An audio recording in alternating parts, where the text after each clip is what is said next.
Okay, so I decided to come back to because the ending of Pooka was so kind of crazy and a lot of people didn't get it.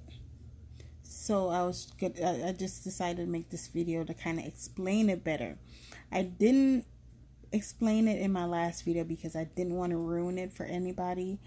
Um, I wanted you to watch it and then, you know, come back with your own like explanation.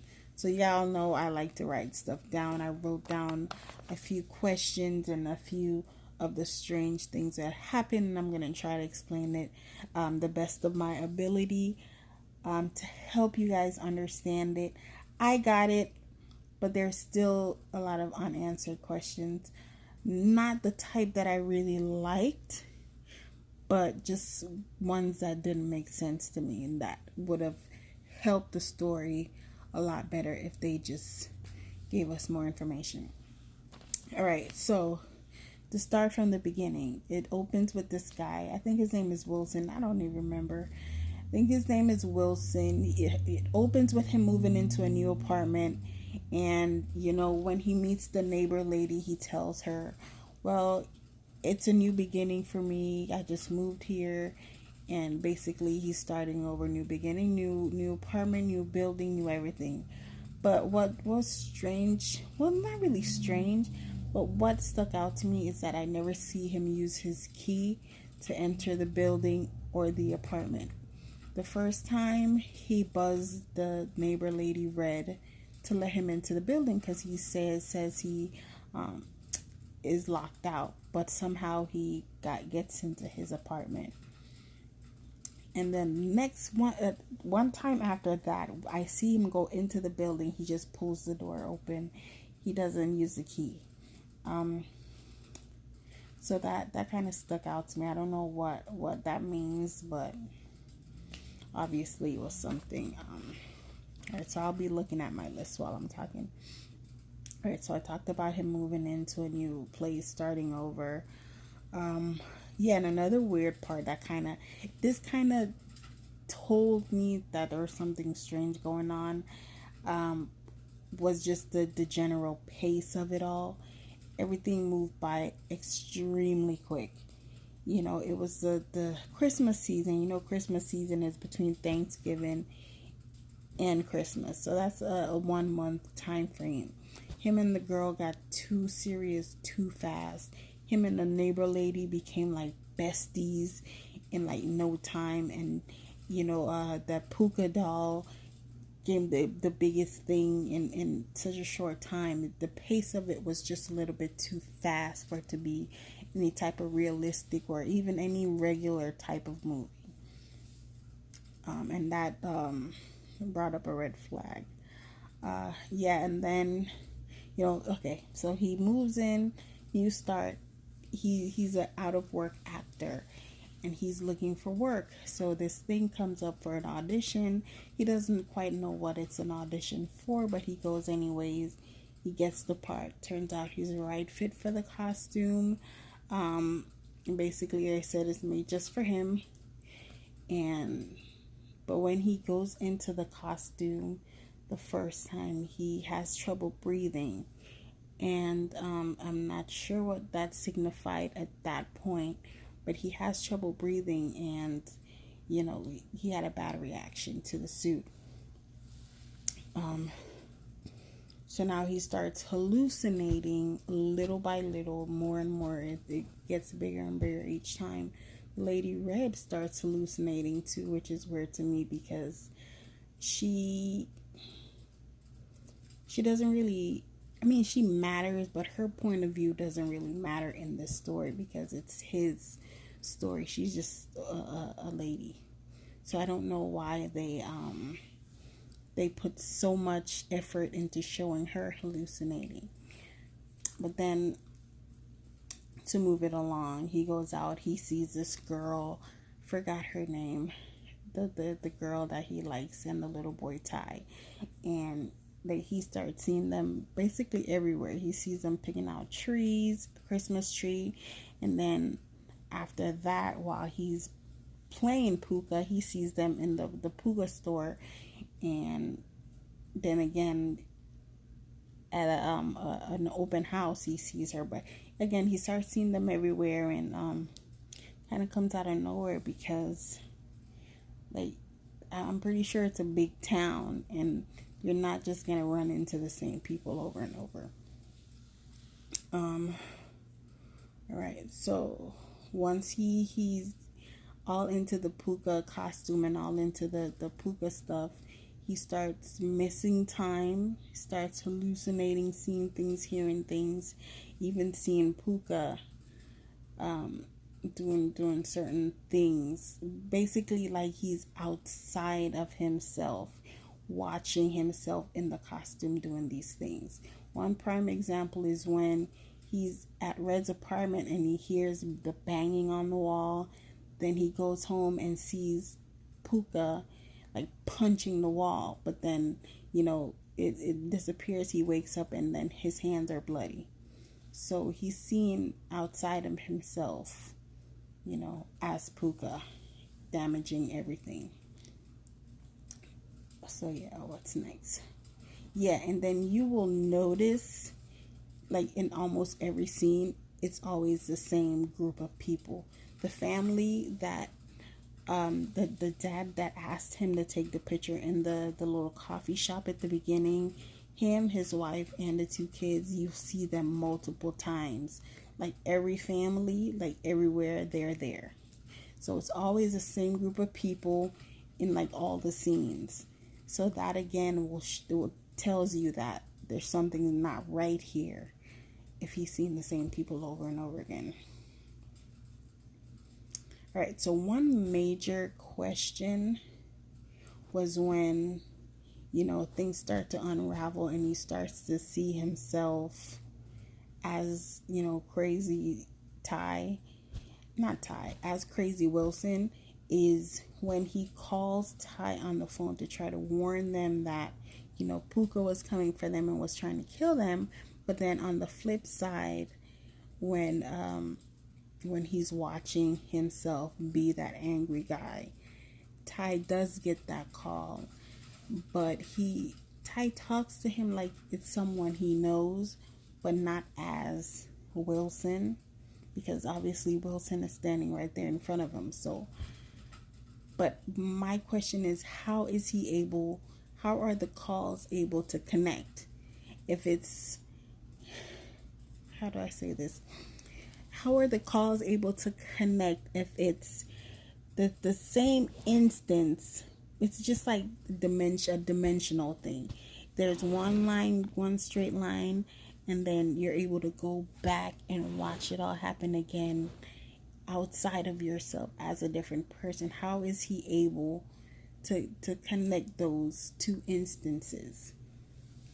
If you understand what I'm saying. I'm not sure I'm explaining it right, but that part threw me for a loop, because in the whole theme of the movie, that shouldn't have even been possible.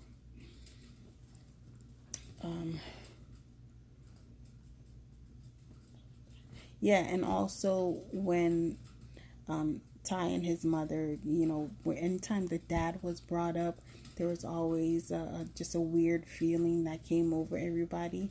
That kind of tells me right away that he's the dad and it's his family, because it was just so weird. Everybody said, oh, everybody knows what happens to the dad, everybody knows what happens to him and all of that. So that kind of gave me a pointer to something strange is going on. And also he was like certain things that happened that he witnessed happened, he will see it and he will ask about it, but then everybody looks at him crazy like it never happened. So that, the way they talked about the dad, kind of is another red flag to tell me that something strange is happening. But the biggest question that I have for this movie is basically, how is he able to relive it outside of himself. The movie never quite explained that. It never showed, you know, how he's able to do that or why is it happening to him. And that's a major thing that will keep will give it bad reviews, is because they never quite explain how that's happening or why it's happening. Yeah, everything comes together in the end, and you realize that he's the dad. Red is the other woman in the car, and they crash and kills his wife and son. And I guess the guilt kind of breaks his mind, and he's, you know, rehashing and reliving it, but he's there physically, you know. So I don't know. I don't get it.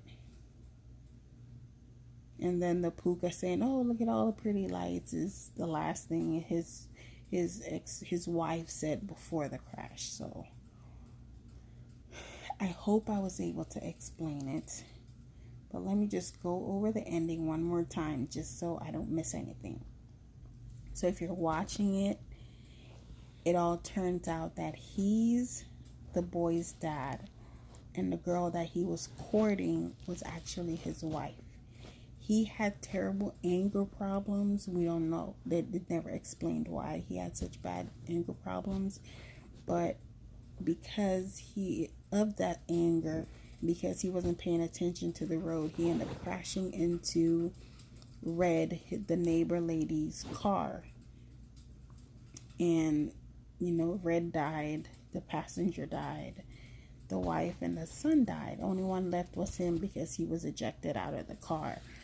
And then somehow, by, you know, the guy that was the Pooka, his boss was actually one of the paramedic, and the dad for that family was another paramedic. And, you know, that explains some of the people that keep coming up throughout the movie. And again, like I said, they never explain. They don't even say, oh, he's in a coma and, you know, whatever, or he's hopped up on drugs or any of that. They never quite explain how he's able to, you know, how his mind is. Maybe it's all in his mind. I mean, it would have to be, like, if that all happened and he had a nervous breakdown, just like in the movie Shutter Island with Leonardo DiCaprio, when he murders his wife. Well, not murder, he kills her because she killed their children. But it was so horrific that his mind broke, and he created a whole nother persona and pushed that all the way to the back, so it's like it wasn't him. And it looks like that's what happened to Wilson. But like I said, there was no ending, really. It didn't really tell what happened to him after the crash. Just, you know, the crazy way of retelling what happened to him and why he's but they don't really explain why he's in that state anyways. Like I said, it's probably all in his mind. The whole thing up until the crash is all in his mind, and he's trying to figure out how everybody fits into the story, and then, you know, in the ending it all comes together. I mean, I think that's the best way I can kind of explain it, because it was so twisted. I think someone asked me how many stars I would give it. I said 2.5 out of 5 stars. To be 5 stars, it has to be like literally perfect. Hold on, let me mute that. To be 5 stars, it has to be perfect. Even that other one I did, I don't even remember the name, is not 5 stars.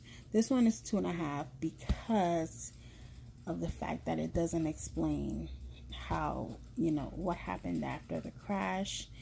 And